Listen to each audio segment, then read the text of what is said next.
বন্ধুরা, গিনি সিস্টারের আরেকটি নতুন ব্লগে তোমাদের স্বাগত এবং অনেক ভালোবাসা। দেখো বাড়িটা দেখে বুঝতেই পারছো কোথায় চলে এসেছি দিদির বাড়িতে। তো কালকেই এসেছি বিকেলবেলায়।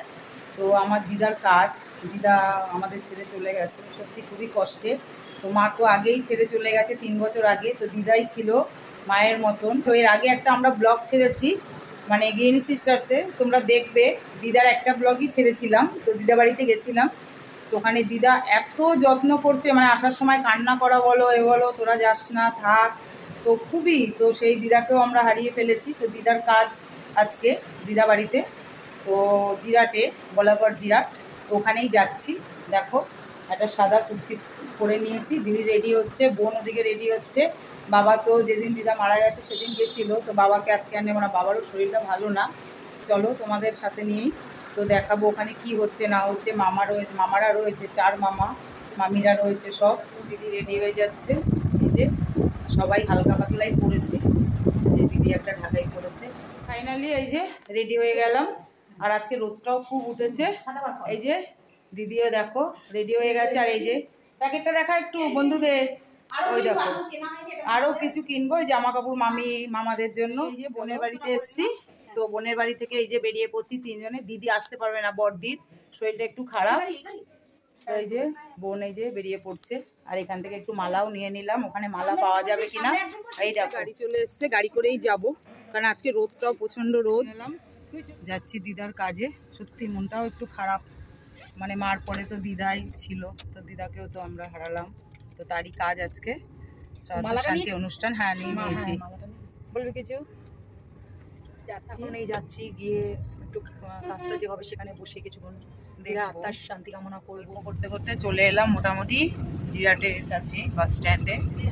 এখানে হাটটা বসে, আচ্ছা বলে না হাট বসে জিরাটে কোথায়? এই যে ও শনিবার রবিবার করে বসে না সোমবার? আজকে কি এখানে যাবে বড় মামা বললো আমার দোকান। এইটা কি জিরাট মোড়? এটা হ্যাঁ হ্যাঁ সোজা যাবেন, সোজা সোজা। এই তুই সামনে। আচ্ছা মামার যে দোকান ছিল কোথায় রে? আছে না না নেই আর।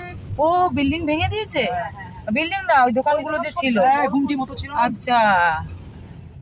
তো মামা বাড়িতে এসেই দেখলাম যে মামারা সবাই দেখো কাজে বসে পড়েছে। এখানে 4 মামা রয়েছে আমার। তো এই যে তারা আধ ঘন্টা আগে শুনলাম কাজে বসেছে।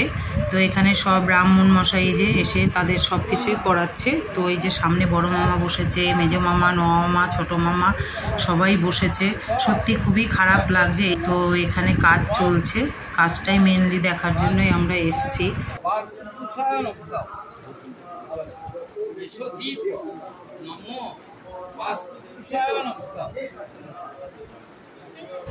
তো এখানে দেখো এই যে দিদার ফটোটাও তোমাদের একটু ভালো করে দেখিয়ে দিলাম। তো আমার মায়ের সঙ্গে অনেক মিল আছে দিদার। তো দিদাকে দেখলে মায়ের অনেকটা কষ্ট আমরা ভুলে মানে থাকতে পেরেছি, কিন্তু সেটাও আর হওয়ার না। মাকে তো হারিয়েছি 3 বছর আগে। তো দিদাই ছিল মায়ের মতন।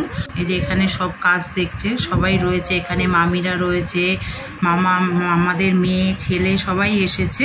এই যে সবাই বসে কাজ দেখছে। আর এখানে কি অনেকটা জায়গা নিয়ে মানে মামা বাড়িটা তো সামনে মানে উঠোনে এখানে প্যান্ডেল করা হয়েছে।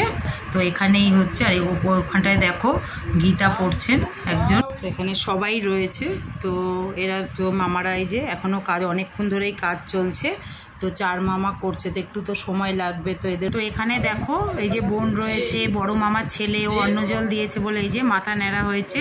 আমি রয়েছি পেছনে, মামিরা সবাই এই যে বারান্দার এই চাতালে বসে কাজ দেখছি সবাই। এই যে এখানে মেজদিও চলে এসছে, এই যে মেজো মামার মেয়ে এই যে হাই করছে। তো এখানে বড় মামার ছেলে, মেজো মামার ছেলে, তারপরে বড় মামার এই যে মেয়ে ফুলমণি। ছোটোবেলায় আমরা কত একসঙ্গে খেলেছি। তো সবাই মিলে মানে আগে পুরোনো দিনের কথা একটু আলোচনা করছি, গল্প করছি। এই যে ফাইনালি বসে পড়েছে, এই দেখো খেতে। এই যে আমার মেজো মামার মেয়ে। আর এখানে এই যে, আর এখানে এই যে হ্যাঁ এই এক দিদিভাই বসেছে, এই যে দিদি বসেছে। মামা বাড়ির দিদার কাজ তো তোমাদের দেখালাম। তো এখানে এই যে রান্না বান্না হচ্ছে। মামা বাড়িটা অনেকটা বড় জায়গা নিয়ে। তো ফাইনালি মামাদের দেখো কাজ মোটামুটি হয়ে গেছে। তো এই যে মামারা সবাই উঠে পড়েছে, এখন মামারা পুকুরে যাবে এই সব কিছু এই যে নিয়ে। তো আমরাও বেরিয়ে পড়ব, কারণ আমাকে আবার বেহালায় আসতে হবে, দিদিরাও বাড়ি যাবে। তো বোন বেরিয়ে পড়েছে। তো মামি বলছে খেয়ে বা কালকে আসবে, কালকে মৎস্যমুখ, কিন্তু কালকে তো আর আসা হবে না। তো এই যে গাড়ি নিয়ে বেরিয়ে পড়লাম আবার বাড়ির পথে। তো খুবই ভালো লাগলো, অনেক বছর পরে অনেককে দেখলাম। তো মামা ছোটো মামাও মানে সাধারণত মামাবাড়িতে থাকে না, ওরা আর্মিতে চাকরি করে, তো কাজের সূত্রে ওরা বাইরে থাকে, কিন্তু ওরা এসছে সবাই, প্রধানত মামা মেজো মামাই থাকে। তো পুরোটাই তো তোমাদের সঙ্গে শেয়ার করলাম। কেমন লাগলো অবশ্যই কমেন্ট করে জানাবে। সবাই ভালো থেকো, সুস্থ থেকো।